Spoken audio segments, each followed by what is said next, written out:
There's a moment in every life when the waiting ends not because everything is perfect, but because you finally decide you are enough as you are. This is that moment. You're not becoming ready. You already are. Below is the truth most people never hear clearly enough to believe. You've been waiting for a moment that feels right enough, strong enough, certain enough, but that moment rarely arrives in the way you imagine. The truth is, readiness is not something you discover like a hidden key.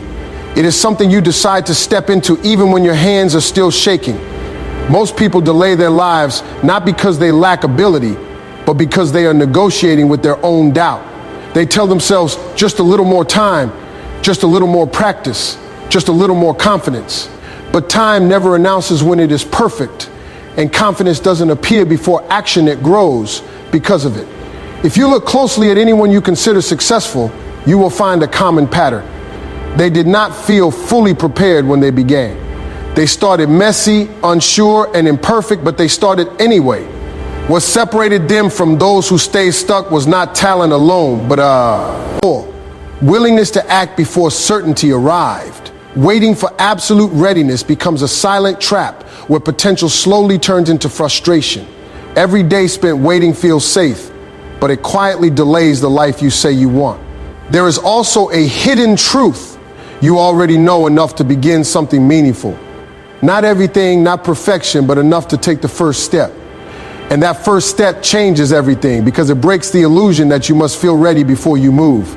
Once you act, you begin gathering real experience instead of imagined fears.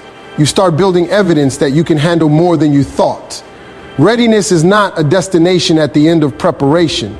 It is the byproduct of movement, of choosing action over hesitation, of trusting that clarity will meet you on the path rather than before it starts. You keep thinking you're starting from nothing, but that belief is the first illusion holding you back. You are not an empty space waiting to be filled. You are already a collection of experiences, lessons, scars, small wins, quiet failures, and moments you survived when you didn't think you could.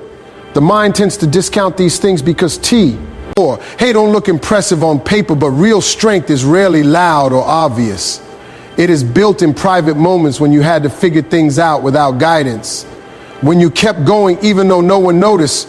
When you learned what not to do by going through it yourself. What you call not enough experience is often just unrecognized experience. Every conversation you've had, every problem you've solved, every setback you face has shaped how you think and respond today. Even your doubts are evidence that you care about doing things properly, that you're aware of consequences, that you want to improve. That awareness itself is a form of maturity many people never develop. The problem is not the absence of foundation, but the failure to acknowledge it. When you ignore what you've already lived through, you convince yourself you are less capable than you actually are. And from that belief, hesitation grows. But the moment you start recognizing your past as training instead of waste, something shifts. You stop seeing yourself as someone who has to begin from zero and start seeing yourself as someone who is already in motion, already equipped with tools shaped by experience. Why? You are not as unprepared as you think you are, just underestimating the value of everything that brought you to this point. Fear has a way of disguising itself as logic. It doesn't always say don't do it. It says not yet. Be careful. You're not ready. It sounds reasonable, even responsible, but underneath it is the same message. Stay where you are because it feels safer. The problem is that safety, when overused, becomes a cage. And most people never notice they are living inside one because the bars are made of thoughts, not walls. When you feel fear rising, your mind immediately tries to interpret it as a warning of danger. But in most cases, it is simply the body reacting to unfamiliar territory. Growth always feels like uncertainty at first. If you never felt uneasy stepping into something new, it would mean you are not expanding, you are repeating. The discomfort you feel is not a sign that something is wrong, it is a sign that something is changing. Every meaningful step forward in your life will trigger resistance. Not because you are incapable, but because you are crossing the boundaries of your old identity. Your mind prefers the version of you it already understands, or S, even if that version is limited. So when you attempt to move beyond it, fear shows up to pull you back into familiarity. But familiarity is not the same as progress. If you learn to observe fear instead of obey it, something powerful happens. You begin to see it as information rather than instruction. It tells you where the edge of your comfort zone is, where your next level begins. And instead of stopping there, you start recognizing that edge as a threshold rather than a barrier, a place where hesitation ends and growth begins, where the unknown stops being a threat and starts becoming an invitation. Clarity is not something you sit and wait for until everything makes perfect sense. If you keep waiting for total understanding before you move, you will stay in the same place for far longer than you realize. Thinking feels productive because it creates the illusion of progress, but without action, it becomes a loop that feeds itself and goes nowhere. The mind can simulate hundreds of scenarios, most of them built on fear or assumptions, not reality. Real clarity begins the moment you interrupt that loop with movement. When you take even a small step, you start gathering real F or E back from life instead of endless predictions in your head. That feedback is what shapes understanding. You don't figure things out fully before you act, you figure things out because you act. Each attempt reveals something new. What works, what doesn't, what needs adjustment, what was never as complicated as it seemed. Overthinking keeps you in a mental version of your life where everything is theoretical and therefore exaggerated. A simple task becomes overwhelming when it stays in your head too long. But once you step into it, the weight shifts. You realize that action simplifies what imagination complicates. The unknown becomes smaller when you engage with it directly instead of analyzing it from a distance. There is also something important that most people miss. Clarity is built in layers. The first step gives you basic direction, not the full map. The second step refines it. The third step corrects it again. Waiting for a complete picture before starting is like refusing to walk until you can see the entire road from beginning to end. Life does not work that way. It reveals itself in motion, not in stillness, and the more you move, the more everything starts to make sense. 4. Seeing a way thinking alone could never achieve. Confidence is often misunderstood as something you must feel before you begin. But in reality, it is one of the last things to show up, not the first. People wait for confidence as if it is a starting requirement when it is actually a result. It is built slowly through repetition, through small wins, through moments where you kept going, even when you weren't sure it would work out. If you are waiting to feel completely confident before taking action, you are asking for something that only action can produce. Commitment works differently. Commitment does not depend on emotion. It does not ask how you feel in the moment or whether everything seems perfect.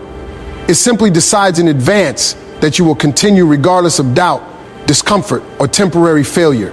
That is why commitment is stronger than confidence. It does not fluctuate with mood or circumstances. It stays steady when motivation disappears, when progress feels slow, when results are not immediate. Most people underestimate how powerful consistency becomes over time. A small action repeated daily can eventually outperform intense bursts of effort, followed by long periods of stopping. Confidence is often born in those quiet repetitions when you realize you have handled situations before and can handle them again.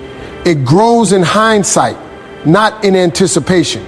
The truth is, you do not need to feel ready, inspired, or fully self-assured to move forward. You only need to decide that quitting is not an option. Once that decision is made, everything changes in a subtle but powerful way. You stop negotiating with doubt and start working through it. You stop waiting for motivation to arrive and start relying on discipline instead. And over time, what once required effort begins to feel natural, not because fear disappears completely, but because you have learned how to act despite it again and again until it becomes your new normal. There is a version of you that you keep imagining more prepared, more skilled, more confident, more stable. You picture that version as if it already exists somewhere ahead of you, waiting for the right conditions to appear so it can finally take over your life. But that is not how transformation works. That version of you is not waiting. It is being built through everything you do right now, especially the imperfect parts you tend to overlook or dismiss. You don't arrive at that stronger version fully formed. You develop into it gradually through action, through repetition, through mistakes that teach you faster than success ever could. Every attempt you make adds structure to your character. Every failure removes illusion. Every restart strengthens your ability to handle uncertainty. Nothing is wasted, even when it feels like it is. The biggest misunderstanding is believing that becoming ready is a single moment you reach before you begin. In reality, readiness is created in motion. It is shaped while you are still uncertain, still learning, still adjusting. You don't wake up one day suddenly equipped with everything you need. You grow into it by continuing even when things are unclear, even when progress feels slow, even when doubt is present in the background. What you are calling not there yet is actually the process of becoming. The gap between where you are and where you want to be is not empty, it is filled with experience and progress. Each step you take closes that gap in ways you cannot immediately measure. So instead of waiting for a finished version of yourself to appear, you start recognizing. Eyes in that you are already in the middle of building it. And the moment you accept that, the pressure of perfection begins to fade, replaced by something more powerful. Movement that shapes you as it happens.